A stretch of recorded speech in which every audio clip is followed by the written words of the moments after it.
Amateurs de braquage, bonsoir. Novak Djokovic est reparti avec le butin aujourd'hui en écartant Denis Shapovalov après une performance cataclysmique pendant 2 bons sets et demi. Il affrontera Matteo Berrettini en finale. Dans cette vidéo, on va revenir sur les demi-finales de Wimbledon. Installez-vous confortablement, mettez-vous une petite cup of tea en backup et on attaque tout de suite avec le côté réseau. Et on attaque ce côté réseau avec la stat qui fait mal, encore une fois relayée par Constance. Vous êtes habitués désormais, je sais tes maths qui nous dit Nick Lester a récapitulé les pourcentages de services volés dans le tableau messieurs à Wimbledon au 21e siècle, 37% en 2001, aujourd'hui 4%. Alors les stats, c'est très bien, mais il faut essayer de les comprendre. Regardons plus précisément les années. On le sait, à partir de 2002, le gazon a été nettement ralenti. 2003, c'est la première année où Roger Federer remporte le tournoi, et ensuite on voit graduellement une espèce de disparition, de mort du service volé. Alors ce que j'en pense personnellement, c'est que c'est très dommageable pour ce sport, pour la complexité, pour la diversité du tennis. On voit maintenant des styles qui s'adaptent à toutes les surfaces, sur terre battue, sur gazon, sur dur.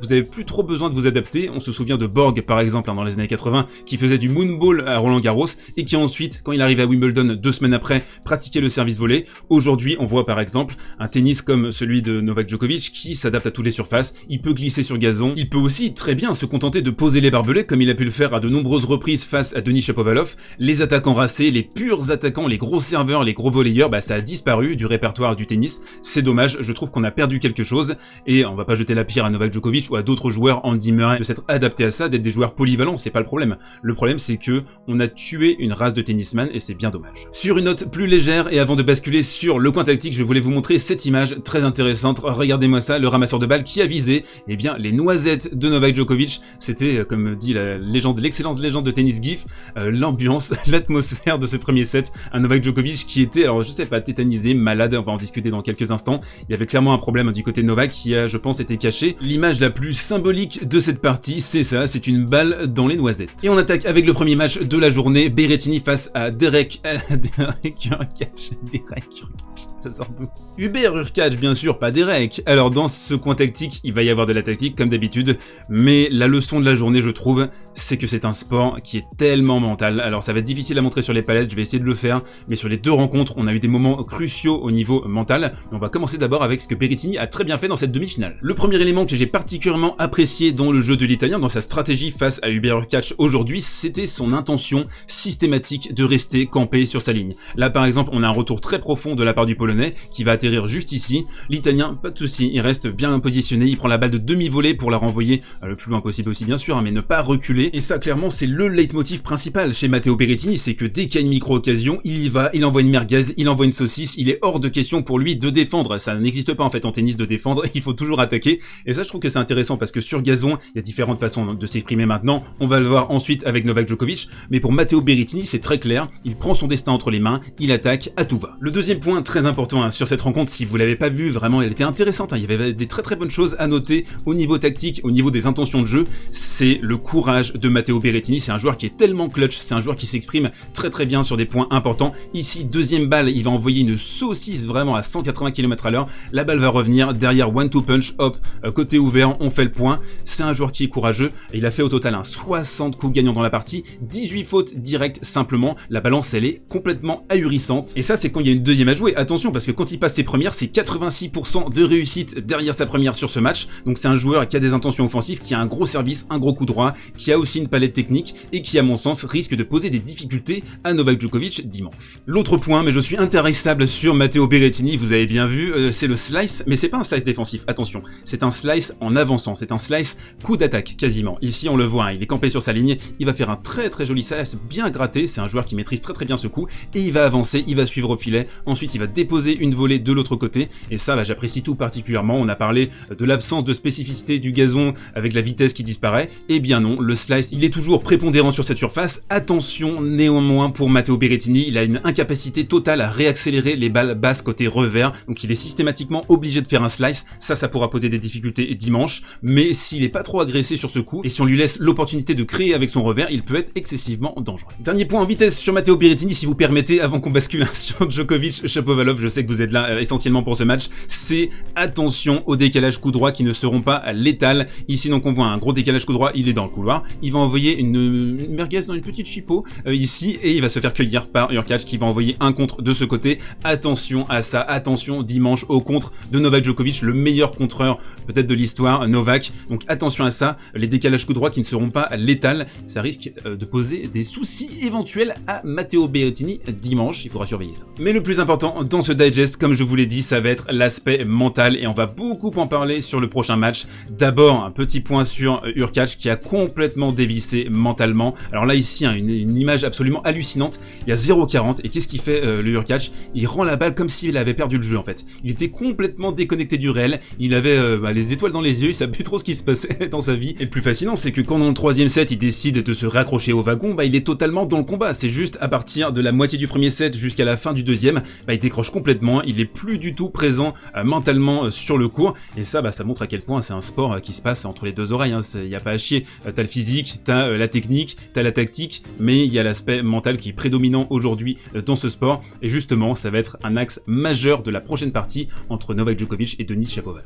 Et on enchaîne donc avec le match de la journée, Denis Shapovalov face à Novak Djokovic. Alors ce qui est intéressant, je trouve, c'est que si on regarde les statistiques de la fin de la rencontre, donc qui impliquent tous les points de la rencontre, on voit par exemple 3 breaks convertis sur 10 pour Novak Djokovic et un seul sur 11 pour Denis Shapovalov. Donc on se dit, ils ont plus ou moins eu les mêmes occasions, ils ont raté beaucoup de balles de break, ils ont raté des points importants, et puis ça s'est joué d'une manière assez serrée si on observe simplement le score. Mais en fait non, pas du tout. C'est pour ça qu'il faut observer les matchs attentivement. Novak Djokovic a fait aujourd'hui une performance absolument cataclysmique. Alors je sais pas ce qui s'est passé exactement, est-ce qu'il y avait de la tension nerveuse, est-ce qu'il y avait peut-être une maladie, on va le voir dans la prochaine palette. Dans tous les cas, il a raté des choses tellement simples, ici une volée caviardée très très longue. Alors il a eu pour lui le mérite de sortir les barbelés sur les points importants, de ne pas perdre ses points. Ça je fais la nuance, c'est très très important. C'est pas lui qui a remporté ses points, mais il a eu le talent de ne pas les perdre. En mettant des kilomètres de barbelés, il y a un jeu qui est tellement symptomatique de ça, c'est à 5-4. Service à suivre pour Denis Shapovalov, il doit servir pour le gain de la première manche. Il a remporté ses jeux de service très facilement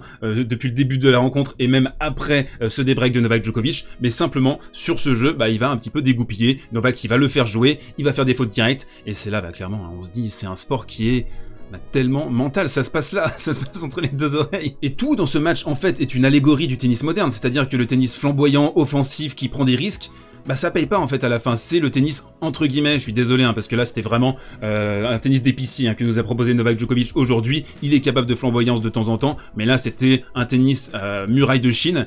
Et là, c'est le tennis qui gagne en fait, c'est le tennis qui fonctionne même sur gazon. C'est quand même assez triste, on est sur une surface soi-disant rapide, et là, le mec il gagne en étant un pur défenseur, contreur, en faisant quasiment rien avec la balle. Assez symboliquement, je pense, cette palette représente bien la situation de cette rencontre avec un Denis Shapovalov qui agresse, qui est campé sur sa ligne, qui va envoyer des marmites dans tous les sens, ici, là, qui va essayer d'user Novak Djokovic, qui va renvoyer encore et encore une nouvelle balle. Vraiment, à certains moments, on aurait pu se croire sur terre battue dans un challenger. Le niveau de jeu, il était assez moyen, cataclysmique dans le tie-break du premier set, et puis on a un joueur qui fait que renvoyer la balle, qui tente rien, qui crée rien, alors que Novak c'est un architecte, c'est un joueur qui construit habituellement, c'est un joueur qui fait des petites amorties, qui déplace son adversaire d'avant en arrière, de gauche à droite. Là il a absolument rien fait aujourd'hui. Donc il y a une question qu'on doit nécessairement se poser, c'était quoi le problème avec Novak aujourd'hui? Alors on l'a vu boire une petite fiole, ça c'était dans le deuxième set, il boit une petite fiole sur le changement de côté d'avant, et ensuite là il demande à son clan, il fait un geste vis-à-vis de son estomac. Alors j'ai cru lire sur ses lèvres, il parle de stomac, mais je suis vraiment pas sûr. Est-ce qu'il y avait un problème physique? On peut se poser la question. Est-ce qu'il est tétanisé à l'idée aussi de faire le Grand Chelem calendaire? Je pense qu'il commence à sentir le vent du il te reste plus que 8 matchs à remporter pour faire ce Grand Chelem calendaire et enfin fermer toutes les bouches, si je peux m'exprimer ainsi. Mais c'était un Novak archi prenable qui a composé avec ses forces du moment, qui a composé avec ses sensations de la journée qui étaient clairement mauvaises, et c'est ça aussi l'esprit d'un champion, c'est ça aussi la résilience, cet instinct de survie, ce refus de mourir. On a senti un Novak Djokovic qui était archi prenable et Chapeau n'arrive même pas à prendre un set. C'est ça qui est hallucinant face à un mauvais Novak Djokovic qui a alterné, je dirais, entre 40%, 50, 60% on va dire à la fin de la rencontre. C'était un petit peu mieux, il a réussi à sauver les apparences, à sauver quelques statistiques, mais Chapeau qui n'arrive même pas à prendre un set à ce monstre à sang-froid, et ça montre à quel point c'est un sport aujourd'hui commandé par la gestion des émotions. C'est ça le plus important, il faut réussir à gérer son niveau émotionnel, bien le commander. On a senti à la fin de la rencontre Novak s'exprimer de plus en plus, chambrer d'ailleurs un tout petit peu le public qui supportait manifestement Denis Shapovalov davantage. Donc c'est ça, c'est la gestion émotionnelle qui est de plus en plus importante dans ce sport,